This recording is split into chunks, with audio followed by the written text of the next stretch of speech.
Hi friends, అందరూ ఎలా ఉన్నారు? బాగున్నారా? ఈరోజు వీడియోలో అయితే ఎండ్రకాయలు చూపిస్తున్నాను కదా. ఈ ఎండ్రకాయల కూర ఎలా చేసుకోవాలో కూడా చూపిస్తాను.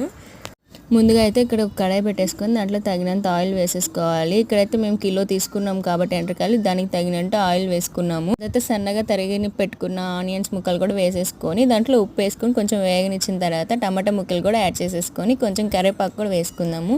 దాని తర్వాత ఉప్పు, పసుపు, కారం అవన్నీ తగినంతగా యాడ్ చేసుకున్నాము. కారం అయితే కొంచెం దీంట్లో వేసుకోవాలి కదా.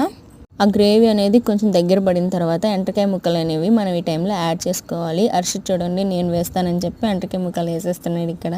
దాన్ని బాగా మిక్స్ చేసుకొని మూత పెట్టుకొని కొంచెంసేపు మగ్గనివ్వాలి. దాని తర్వాత మనకు తగినట్టుగా వాటర్ యాడ్ చేసేసుకోవాలి. యాడ్ చేసుకున్నాం కదా, నెక్స్ట్ మూత పెట్టుకొని ఉడికించేసుకోవాలి. కొంతసేపట్లోనే ఉడికిపోతుంది.